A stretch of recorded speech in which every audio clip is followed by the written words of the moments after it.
Hi, I'm Paul J., and welcome to theAnalysis-news. In a minute, I'll be joined by Gerald Horne, and we'll start a discussion about the consequences of the American war against Iran. But a few things are now clear. First, the American people are mostly against this war. This is not a repeat of the Iraq War in 2003. While there were mass protests against the invasion, the American establishment was largely unified. The elite consensus held, the right was solidly behind the mission, and a significant portion of the population went along. That's not the situation today. The right is fractured.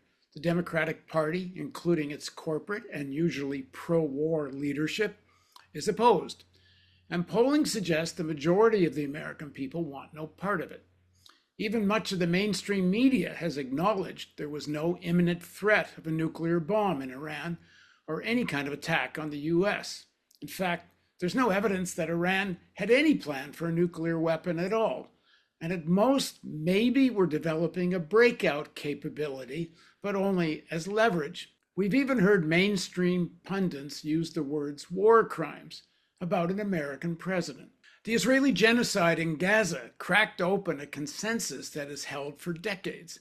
For the first time, significant numbers of Americans, including young people, including communities that have historically been reliable supporters of Israeli policy, began to question unconditional U.S. support for Israel. Many have condemned it outright as genocide. The four-day war against Iran has become months long, and the world might be heading into recession and a realignment of forces. Many countries across Europe are militarizing their economies. Germany's turning itself into an arms manufacturer.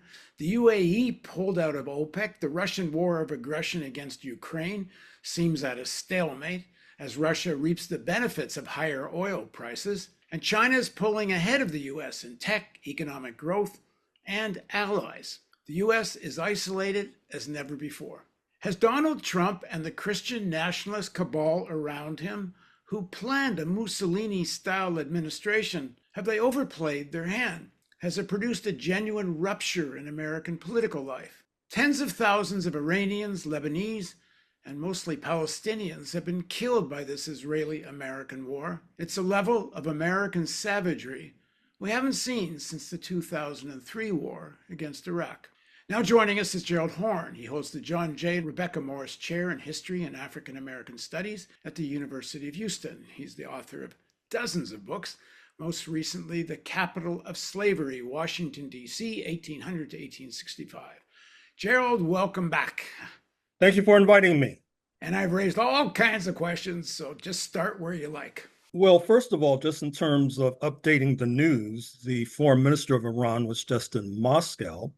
According to certain observers, this may suggest that Iran is developing a kind of JCPOA light, that is a Joint Comprehensive Program of Action inaugurated by the Obama administration, denounced by Mr. Trump as the worst deal ever during Trump 1.0.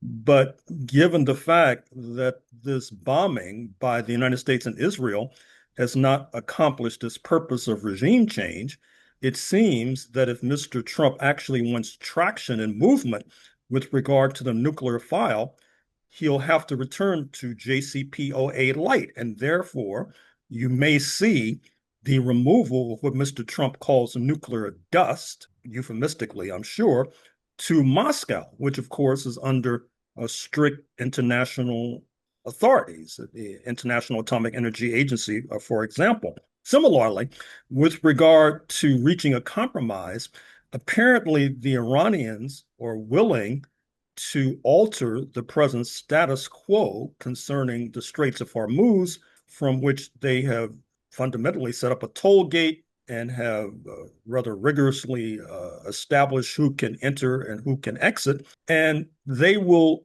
release or somehow reduce that regime if the United States somehow releases or reduces its so-called blockade. Apparently, Mr. Trump is not in favor of that, just as he's not necessarily in favor of the Moscow arrangement with regard to what he calls nuclear dust. I think we also need to take seriously the remarks of Chancellor Merz in Berlin, who is oftentimes not necessarily a paragon of diplomacy, but he probably outdid himself just the other day when he suggested that Iran is humiliating the United States of America, when he suggested that there is no strategy with regard to how Washington has gotten into this crisis and apparently has no exit scheme with regard to how to flee from this crisis. This reflects a general resentment, if not opposition, in Europe to this escapade in Iran. We know that King Charles is now visiting Washington, apparently trying to mend fences between London and Washington in light of Mr. Trump's repeated denunciation of Sir Keir Starmer, the prime minister, because of his reluctance to commit to the misadventure in Iran. This mirrors a similar sort of opposition in Spain, where Prime Minister Sanchez has forbidden Washington to use Spanish bases to bomb Iran, has forbidden the use of Spanish airspace to conduct missions from there to Iran. And the cherry on the cake, perhaps, is the fact that just a few days ago in Barcelona, there was a kind of summit, a kind of anti-Trump summit, if you like, that was convened by Prime Minister Sanchez and President Lula of Brazil, but also included Mia Mottley of Barbados, President Petro of Colombia, President Sheinbaum of Mexico, President Ramaphosa of South Africa. Now, if that were not enough, simultaneously in Milan, in North Italy, there was a gathering of the European right. And it may come as a surprise to many that many in the European right are not necessarily pro-Washington. This holds true for perhaps the lodestar of the European right, speaking of the so-called Alternative for Germany movement, which in many ways is more hostile to the U.S. presence on German soil than, say, the Christian Democrats or the Social Democrats, for example. So it's appropriate in this context to also mention the trifecta, because at the same time you had these meetings in Barcelona and Milano, you had a similar meeting in Turkey, convened by President Erdogan, which brought together many centrist and center-right regimes, particularly regimes with heavy Muslim majorities.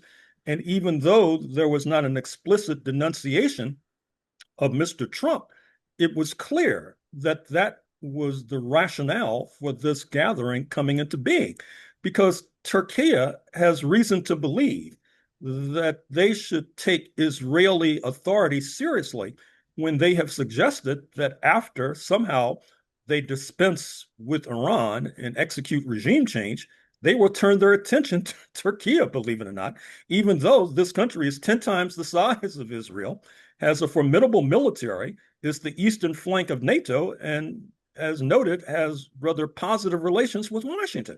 So when commentators suggest that this may be a Suez moment for Washington, I don't think that they're referring necessarily to what happened after 1956, when once again Israel, this time joined by Britain and France, attacked Nasser's Egypt over control of the Suez Canal, not to mention regime change in Cairo, were forced into hasty retreat, not only because of protests from Moscow, but also from President Eisenhower. This marked the beginning of the end for the British Empire. You perhaps can draw a straight line from 1956 to 1957, when Ghana in West Africa comes to independence, escaping the clutches of London, or from 1956 to 1962, when Algeria, which was not considered a colony, but a department of France, also was able to declare independence. I don't think that 2026 necessarily marks the beginning of the end for the U.S. empire. However, from what I've just said in the last few minutes, you should reasonably conclude that it does mark a shift in the global correlation of forces and a kind of not only shifting of the pieces on the chessboard, but to a certain extent, turning over the chessboard. I haven't had time, for example, to talk about the impact in Africa, the fact that as a result of this Iran crisis, you see that Israel has moved to establish relations with the breakaway Somalia province of Somaliland, which has outraged the larger Somalia, which is heavily dependent once again on Turkey, which is responsible for picking up the garbage, airport security, educating Somali students in Ankara and Istanbul, not to mention offshore drilling for oil and a spaceport. And Israel feels that it can further seek to weaken, if not attack, Turkey from the soil of East Africa. In that same vein, Israel feels that its longtime antagonists across the Red Sea in Yemen, speaking of those who are referred to as the Houthis on this side of the Atlantic, Ansar Allah in Yemen itself, which fought the United States to a standstill in the first few months of the Trump administration and shut down the Israeli port of Eilat after October 2023 and the war on Gaza. Israel feels that from its perch in Somaliland, it can further weaken and attack Ansar Allah. Likewise, and this is just breaking news to a certain extent, the United States is seeking to improve relations with Eritrea, a neighbor of Somalia, with which it has had very negative and frosty relations ever since their independence from Ethiopia decades ago. But because of the Yemen issue in particular, Washington wants to improve relations with Eritrea. And we haven't even touched upon all the economic manifestations. The price of a gallon of gasoline in California is going past $7 as we speak. It may reach $10, believe it or not, that have knock-on effects with regard to the price of jet fuel, raising airline prices, the price of groceries in the grocery store, since groceries in this country are largely transported by trucks, which require fuel, for example. When the United States gets a cold, you can readily surmise that a place like Africa gets pneumonia. And the reports we have been receiving suggest as much. So once again, this may not mark the beginning of the end for the U.S. empire, speaking of this rather inglorious and cautious attack on Iran, but certainly it will mark a weakening of Washington, particularly vis-a-vis its ongoing Second Cold War with the People's Republic of China, where Mr. Trump will be visiting rather shortly. You raised a lot of interesting stuff, but let me ask this. The picture you're describing is a fractured, incoherent policy of the Trump administration, but it doesn't, as far as I can see, reflect a fundamental fracture or weakening of the American economy. Like the underlying structure, it's not like Germany, a deep depression of the 30s. The way out is a great militarization, and there's nothing you can do with a totally militarized economy except invading people and plundering. But we're not looking at that. Prior to the Trump administration, there were lots of problems. But as a fundamental, they still had the reserve currency. Wall Street was still the financial giant, so on and so on. This cabal, this kind of Mussolini-esque cabal that has seized the White House, while it was very profitable in terms of tax cuts for the elites, in terms of doling out all kinds of contracts to Silicon Valley and the crypto gang, it was a great boondoggle administration for quite a while. But has it reached a point now where the elites have to bail on this thing? Which means, do they have to get rid of this guy? Because it really seems, while structure and systems assert themselves, sometimes crazy, madmen, not madmen theory, but madmen, sometimes they get in the way of the systemic needs.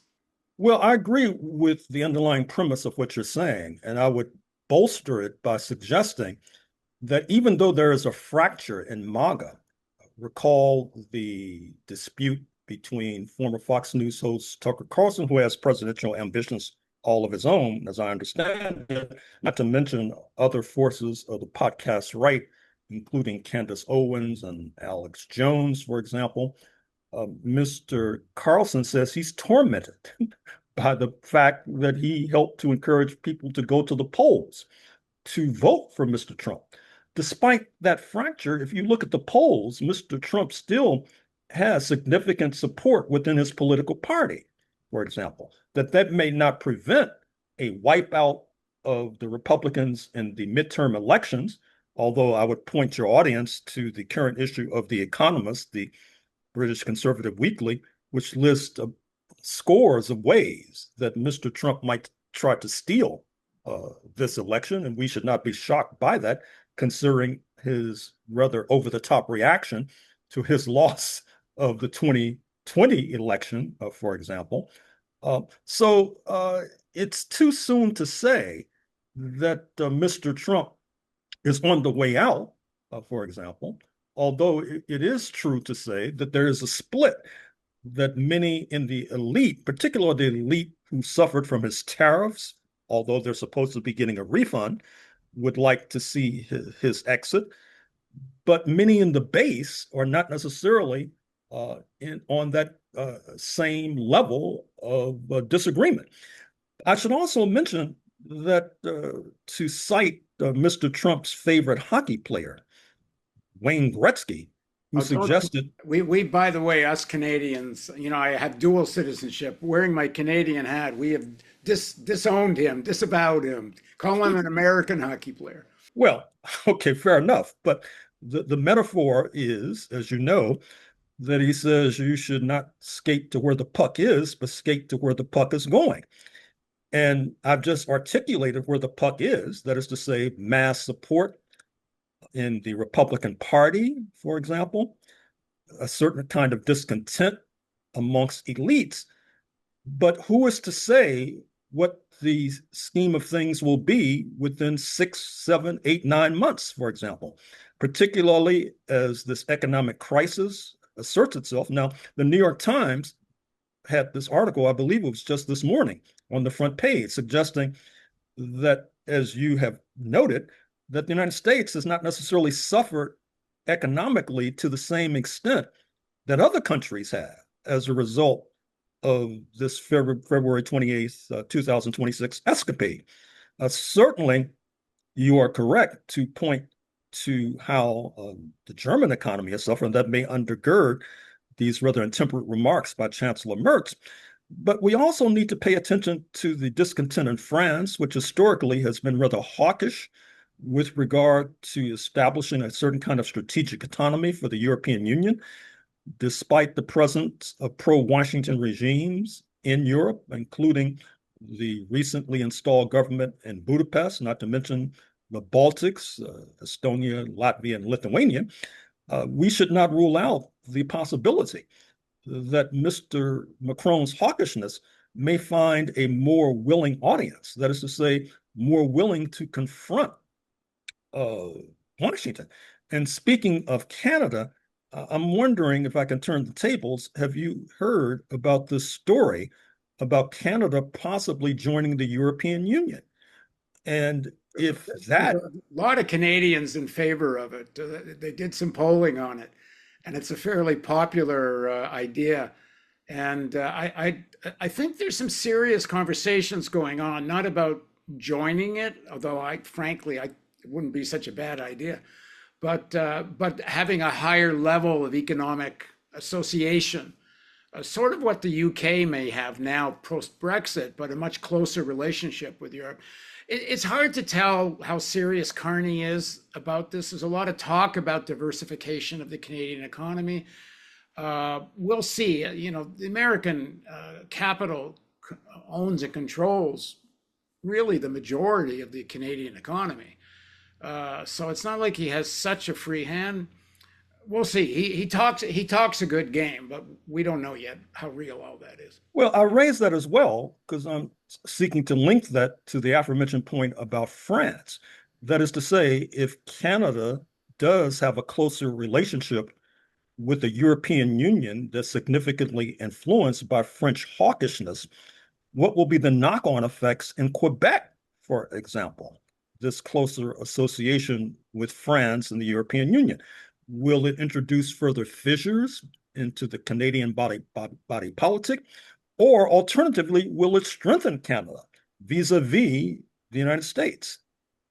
Well, I would. It's a very popular thing. Maybe not in Alberta, but almost all the rest of the country supports the idea of diversified economy and so on. The problem is what really needs to be done in Canada, if we're going to go there, is that we have an enormous amount of resource wealth.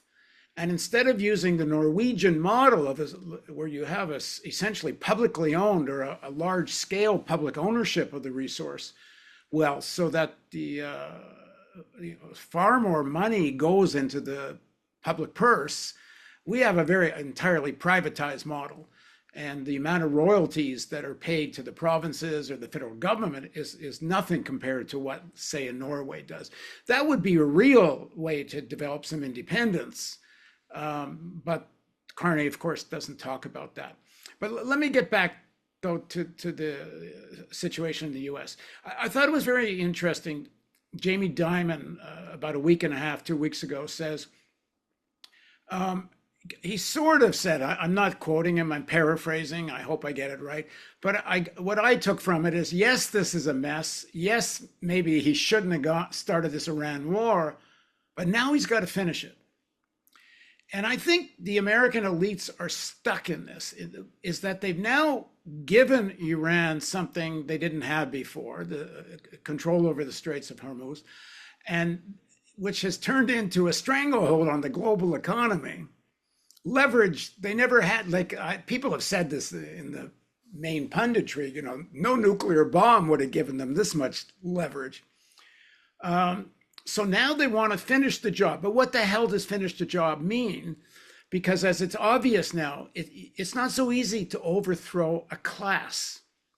Because you're not overthrowing a government. It's not like you're going in and plucking out a Maduro here. And the reason they did that is because they were able to make a deal with Rodrigo. Said they were able to get someone who says, okay, you don't have to throw the whole Venezuelan ruling class overboard. We'll make a deal with you. Well, in Iran, they took out the leadership and then they got another leadership. So it's an entire class of thousands and thousands of people. And not only that, you can't underestimate, especially in the countryside, with still significant popular support. Not only that, the more they attack Iran with bombs, the more support the government gets. So it doesn't get them where they wanted to go. So Jamie Dimon, what is he saying? Finish the job means what? I only see one way they can finish the job, and the Iranians don't want to cooperate so far, is actually offer so much to Iran that you bring them back into the West. But that would just completely demolish the whole American narrative about Iran. And it doesn't seem like the theocracy or the Revolutionary Guard, that's not in their DNA to cooperate. I don't know. What do you think? What is the way out of this for the American elites? Well, if you listen to the neoconservatives who've been accused of capturing the White House, John Bolton had an op-ed in the Wall Street Journal just the other day. John Bolton, of course, a former national security advisor under Mr. Trump, known for his unalloyed hawkishness. He says the only way out is regime change. Now, accomplishing that is more than a notion, but to suggest that it was not just this opinion, in the Washington Post just the other day, Mark Thiessen, a former Bush crony, was fundamentally saying the same thing. Now, how they plan to accomplish that perhaps is asking too much to outline it in an op-ed, but even if they were to write a book, I'm not sure how you could accomplish regime change in the Islamic Republic, particularly since a number of informed commentators have suggested that inadvertently, Mr. Trump may have helped to create Islamic Republic superpower. And if you drill down on that particular notion, you have to go across the Strait of Hormuz and look at what's happening to the Gulf monarchies. I don't find it coincidental or accidental that Qatar, for example, has taken a much more dovish line towards Iran than some of its neighbors. You see that reflected on Al Jazeera, for example. where even when there were missiles being shot into Doha, where Al Jazeera is located, the commentators were still not necessarily harsh or hostile towards Iran. However, next door in the United Arab Emirates, Dubai and Abu Dhabi in particular, which, as you know, signed on to the so-called Abraham Accords, which involved a kind of de facto recognition of Israel. And the UAE is a kind of Israeli front. Not only have they withdrawn from OPEC, the Organization of Petroleum Exporting Countries, as you just suggested, but they've also tried to snuggle closer to Washington, asking for a currency swap, which you could see understandably as a kind of bailout. The fact that it'll be considered in Washington by the Treasury Department should tell us quite a bit. And we also have to understand, in terms of the aforementioned point concerning whether or not Iran is on the route to becoming a kind of superpower, there are those who suggested that the only way out for these Gulf monarchies is to become protectorates of Iran. And given the pummeling and pulverizing they've just endured since February 28th, they're going to have to come to some sort of agreement with Iran. Even the UAE will have to come to a kind of agreement with Iran. And I would say particularly the UAE, because it not only has contradictory relations with Iran, it also has contradictory relations with its giant neighbor, speaking of Saudi Arabia. So if you were Well, entering there is another way. And the more we talk, the more this seems like this will be the way they go when you listen to them. It is another Iraq. In other words, bomb the shit out of the place and send in ground troops and overthrow the government and install people you like, and it turns into a complete mess. They blame it all on Trump. You know, he wears it, and then Vance comes in as, you know, the next. I mean, it's either that or the Americans are going to have the most embarrassing surrender, really. And by the sounds of Jamie Dimon, if he represents the majority of finance, and certainly he's the gorilla on Wall Street, then they're ready to do this or willing to take all the chaos that comes from it. A lot of money gets made in these kinds of wars. My God, what happens to the price of oil? And all the arms that are being expended have to be replaced. But other than an Iraq scenario, what have they got? Well, to your point, you should pay attention, as I'm sure you have, to the stories flowing from Vance World. He, it seems to me, was a major source of the recent story in the New York Times by Jonathan Swan and Maggie Haberman, suggesting that on the fateful days before February 28th, 2026, Mr. Netanyahu was a de facto resident of the Situation Room, and coming in through video link were his comrades from Israel itself. And J.D. Vance supposedly expressed discontent about this possible invasion.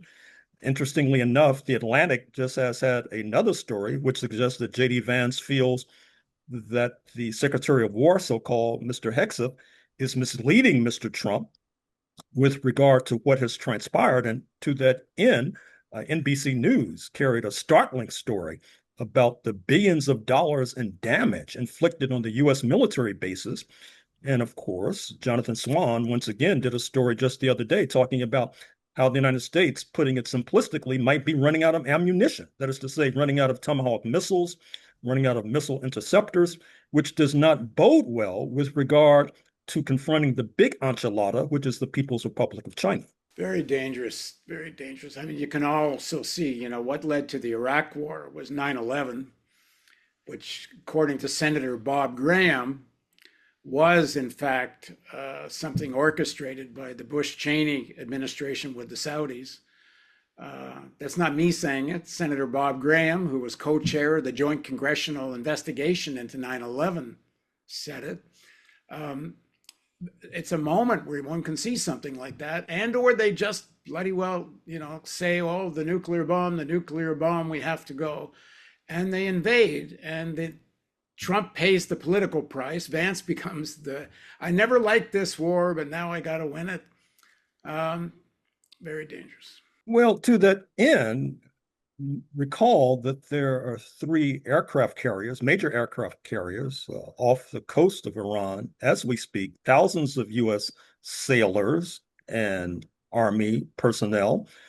I assume they're not there just to gather rays from the sun. I assume that they have a larger mission. And certainly, Mr. Trump sees this as a sword hanging over the necks of the leaders of the Islamic Republic. But the Islamic Republic is very confident that if there is an invasion, they'll be able to repel it. After all, they have a million-strong military.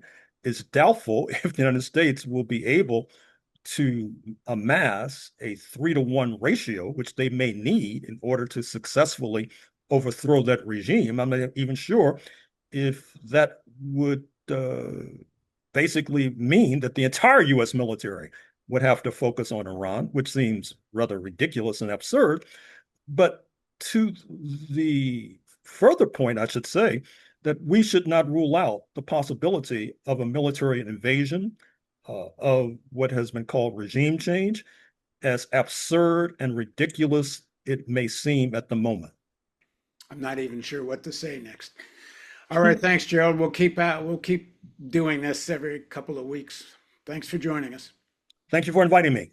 And thank you for joining us on the Analysis.news. And I guess if there was ever a time where we needed a large scale, massive anti war movement, it's now.